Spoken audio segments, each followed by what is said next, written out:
Hello दोस्तों, स्वागत है आपका अपने इस चैनल पर। जैसा कि आप सबको विदित होगा कि हम जीएस का प्रैक्टिस सेट करा रहे हैं और जो बीपीएससी टीआरई 4 के लिए बहुत ही महत्वपूर्ण है। अगर आप सबको ये वीडियो पसंद आता है तो आप इसको ज़्यादा से ज़्यादा शेयर किया करिए, लाइक और चैनल को सब्सक्राइब कर लिया करिए। चलिए वीडियो शुरू करते हैं। यहाँ पे हमारा पहला प्रश्न है, निम्नलिखित में से किस संगठन ने 16 अगस्त 1946 को सीधी कार्यवाही का दिवस घोषित किया? पहला ऑप्शन है भारतीय राष्ट्रीय कांग्रेस, दूसरा है अवध किसान सभा, तीसरा है मुस्लिम लीग और चौथा है स्वराज पार्टी। तो जिसने सीधी कार्यवाही का दिवस घोषित किया था वह थी संस्था मुस्लिम लीग। 16 अगस्त 1946 को मुस्लिम लीग ने मोहम्मद अली जिन्ना के नेतृत्व में सीधी कार्यवाही दिवस डायरेक्ट एक्शन डे का आह्वान किया। तो इस तरह इसमें हमारा सही ऑप्शन हो जाएगा ऑप्शन नंबर सी, मुस्लिम लीग सही हो जाएगा। देखते हैं अपना अगला प्रश्न। अगला प्रश्न है हमारा, हथियारों के माध्यम से ब्रिटिश शासन को पलटने के लिए काकोरी कांड की योजना 1925 में डैश के सदस्यों द्वारा बनाई गई थी। तो किसके द्वारा बनाई गई थी? पहला ऑप्शन है भारतीय राष्ट्रीय कांग्रेस, दूसरा है गदर पार्टी, तीसरा है हिंदुस्तान रिपब्लिकन एसोसिएशन, चौथा है भारतीय राष्ट्रीय कांग्रेस। तो जो हमारा सही ऑप्शन हो जाएगा option number C, Hindustan Republican Association. इसी के द्वारा काकोरी कांड की योजना 1925 में बनाई गई थी। तो ऑप्शन नंबर सी सही हो जाएगा। देखते हैं अपना अगला प्रश्न। अगला प्रश्न है हमारा, 1931 के गांधी इरविन समझौते का परिणाम क्या रहा?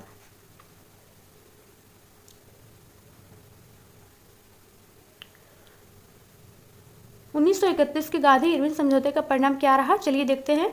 पहला ऑप्शन है भारतीय प्रांतीय चुनाव की घोषणा की गई, दूसरा है भारतीय राष्ट्रीय कांग्रेस बंगाल के शांतिपूर्ण विभाजन पर सहमत हुई, तीसरा है भगत सिंह, राजगुरु और सुखदेव के लिए निष्पक्ष सुनवाई किए जाने पर सहमति बनी, और चौथा है भारतीय राष्ट्रीय कांग्रेस ने सविनय अवज्ञा आंदोलन को समाप्त करने पर सहमति व्यक्त की।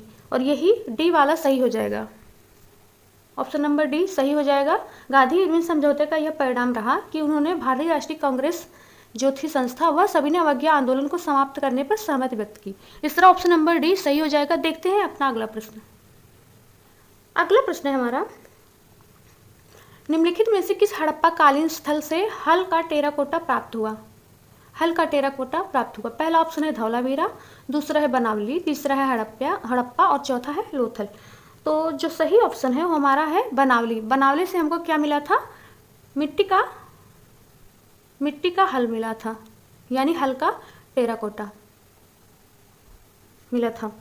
और देख लेते हैं बनावली है कहाँ। तो बनावली हरियाणा के हिसार जिले में रंगोई नदी के किनारे स्थित है। इसकी खोज 1973 में आर.एस. बिष्ट ने की। तो इस तरह हमारा बनावली ऑप्शन नंबर बी सही हो जाएगा। देखते हैं अगला प्रश्न। अगला प्रश्न है हमारा, वर्ष 1947 में भारत की स्वतंत्रता के समय भारतीय राष्ट्रीय कांग्रेस के अध्यक्ष कौन थे? पहला ऑप्शन है अब्दुल कलाम आज़ाद, दूसरा है वल्लभ भाई पटेल, तीसरा है जवाहरलाल नेहरू और चौथा है जे.बी. कृपलानी। तो 1947 में जब भारत स्वतंत्र हुआ उस समय भारतीय राष्ट्रीय कांग्रेस के अध्यक्ष जो थे वह थे जे.बी. कृपलानी, और JB. Kripalani option number D में दिया गया है। तो ऑप्शन नंबर डी सही हो जाएगा। देखते हैं अपना अगला प्रश्न।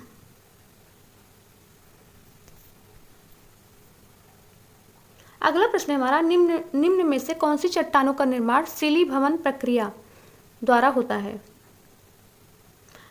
पहला है प्राथमिक चट्टानों का, दूसरा है कायांतरित चट्टानों का, तीसरा है आग्नेय चट्टानों का और चौथा है अवसादी चट्टानों का। शिलीभवन प्रक्रिया यानी लिथिफिकेशन प्रोसेस। तो जो होता है शिलीभवन प्रक्रिया यह होता है अवसादी चट्टानों का, और अवसादी चट्टान ऑप्शन नंबर डी में दिया गया है।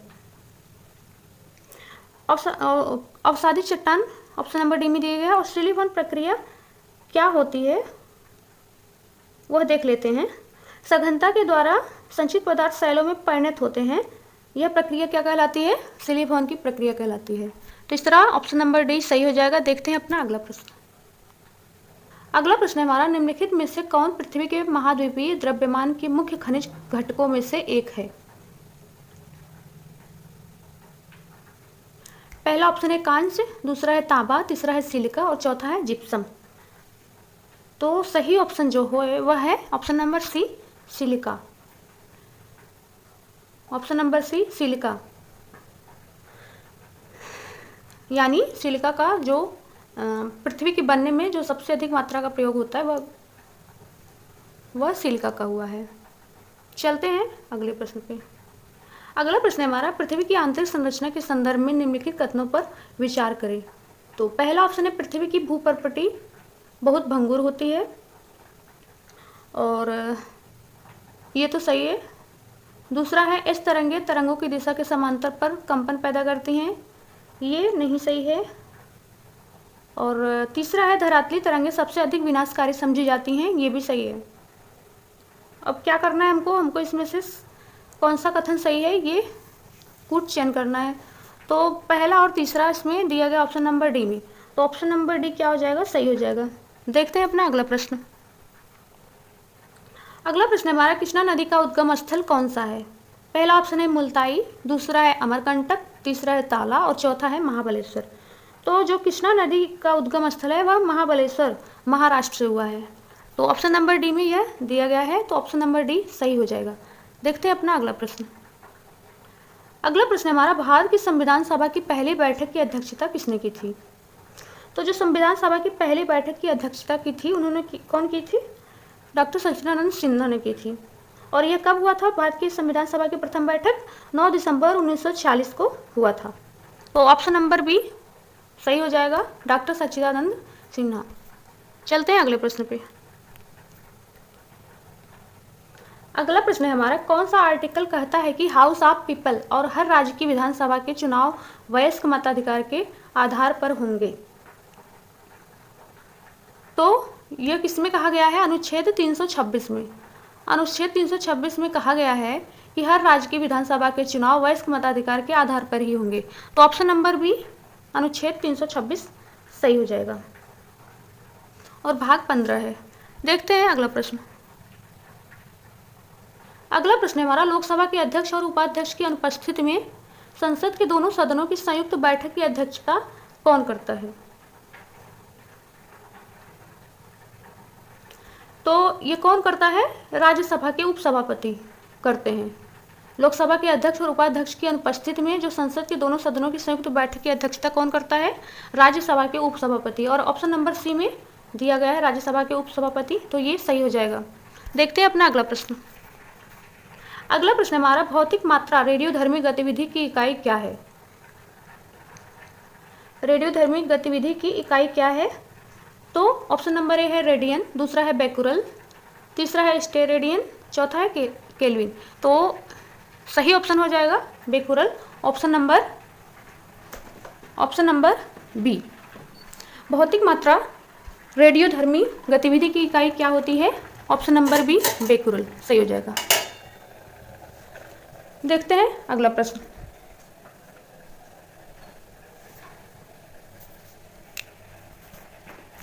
अगला प्रश्न है हमारा, जल विद्युत उत्पादन के लिए मुख्य रूप से निम्नलिखित में से कौन सा वैज्ञानिक सिद्धांत जिम्मेदार होता है। पहला ऑप्शन है विद्युत ऊर्जा का गतिज ऊर्जा में रूपांतरण, दूसरा है गुरुत्वीय स्थितिज ऊर्जा का तापीय ऊर्जा में रूपांतरण, तीसरा है गुरुत्वीय ऊर्जा का विद्युत ऊर्जा में रूपांतरण और चौथा है गुरुत्वीय स्थितिज ऊर्जा का विद्युत ऊर्जा में रूपांतरण। तो जो ऑप्शन नंबर डी है ये सही हो जाएगा, गुरुत्वीय स्थितिज ऊर्जा का विद्युत ऊर्जा में रूपांतरण। देखते हैं अपना अगला प्रश्न। अगला प्रश्न है हमारा, किस तरंग की प्रबलता उसके निम्नलिखित में से किसके अनुपात में होती है। किसी तरंग की प्रबलता उसके निम्नलिखित में से किसके अनुपात में होती है। पहला है आयाम, दूसरा है आयाम का वर्ग और तीसरा है आयाम का वर्गमूल, चौथा है आयाम का घन। तो जो सही ऑप्शन हो जाएगा वो हो जाएगा ऑप्शन नंबर बी, आयाम का वर्ग। आयाम का वर्ग के अनुपात में होती है। देखते हैं अगला प्रश्न। अगला प्रश्न हमारा, अम्लराज एक्वा रेजिया डैश का मिश्रण होता है। जो अम्लराज होता है वह किसका मिश्रण होता है, सांद्र हाइड्रोक्लोरिक अम्ल और सांद्र नाइट्रिक अम्ल का मिश्रण होता है। तो ऑप्शन नंबर डी में यह दिया गया है, ऑप्शन नंबर डी में दिया गया है अम्लराज सांद्र हाइड्रोक्लोरिक अम्ल तथा सांद्र नाइट्रिक अम्ल इसका मिश्रण होता है। तो इस तरह ऑप्शन नंबर डी सही हो जाएगा। देखते हैं अपना अगला प्रश्न। अगला प्रश्न है हमारा, व्यंजक पाउडर को तैयार करने में प्रयुक्त होने वाली गैस का नाम क्या है? तो व्यंजक पाउडर किसके द्वारा तैयार की जाती है? क्लोरीन गैस से तैयार की जाती है। तो क्लोरीन यहाँ ऑप्शन नंबर डी में दिया गया है, तो क्लोरीन सही हो जाएगा। चलते हैं अपने अगले प्रश्न पे। अगला प्रश्न हमारा, निम्न में से किस वैज्ञानिक ने कोशिका में पाए जाने वाले द्रव पदार्थ के लिए प्रोटोप्लाज्म शब्द का उपयोग किया? पहला ऑप्शन है स्वान, दूसरा है फिरको, तीसरा है लीवेनहॉक और चौथा है पुरकिंजे। तो जो प्रोटोप्लाज्म शब्द का उपयोग किया था वो कौन किया था? पुरकिंजे ने किया था। ऑप्शन नंबर डी में पुरकिंजे दिया है, तो इस तरह ये सही हो जाएगा। देखते हैं अपना अगला प्रश्न। अगला प्रश्न हमारा, मानव लार में लारदार डैश एक एंजाइम होता है जो श्वेत सार स्टार्च जो एक मिश्रित अणु है जो शर्करा में विखंडन करता है। तो ये इसका नाम क्या होता है? जो एंजाइम होता है एमाइलेज। एमाइलेज यहाँ पे ऑप्शन नंबर सी में दिया गया है, यानी मानव लार में लारदार एमाइलेज नामक एक एंजाइम होता है जो श्वेत सार यानी स्टार्च जो एक मिश्रित अणु है जो शर्करा में विखंडन करता है। तो इस तरह यहाँ पे ऑप्शन नंबर सी सही हो जाएगा। देखते हैं अपना अगला प्रश्न। अगला प्रश्न है हमारा, एक व्यक्ति को 20वीं सदी का डार्विन कहा जाता है। पहला ऑप्शन है मार्शल वॉरेन नीरेनबर्ग, दूसरा है हरगोबिंद खुराना, तीसरा है कैथरीन एसाउ, चौथा है अर्नेस्ट मेयर। तो जो अर्नेस्ट मेयर थे उनको ही 20वीं सदी का डार्विन कहा जाता है। तो अर्नेस्ट मेयर यहाँ पे ऑप्शन नंबर डी में दिया गया है, तो ये सही हो जाएगा ऑप्शन नंबर डी। देखते हैं अपना अगला प्रश्न। अगला प्रश्न हमारा, भारत का कौन सा राज्य सुंदरेश्वर महोत्सव मनाता है? सुंदरेश्वर महोत्सव मनाता है। तो जो सुंदरेश्वर महोत्सव मनाया जाता है वो मनाया जाता है केरल में मनाया जाता है वो। ऑप्शन नंबर सी में यहाँ केरल दिया गया है। तो ये जो उत्सव मनाया जाता है यह मार्च से अप्रैल के बीच में मनाया जाता है। चलते हैं अगले प्रश्न पे। अगला प्रश्न हमारा, भारत का प्रथम पारंपरिक नृत्य कौन सा है जिसे थिएटर कला के रूप में नए सिरे से तैयार किया गया है और इसे देश विदेश दोनों में व्यापक रूप से प्रदर्शित किया गया है? ये क्या है? ये कौन सा नृत्य है? ये भरतनाट्यम है।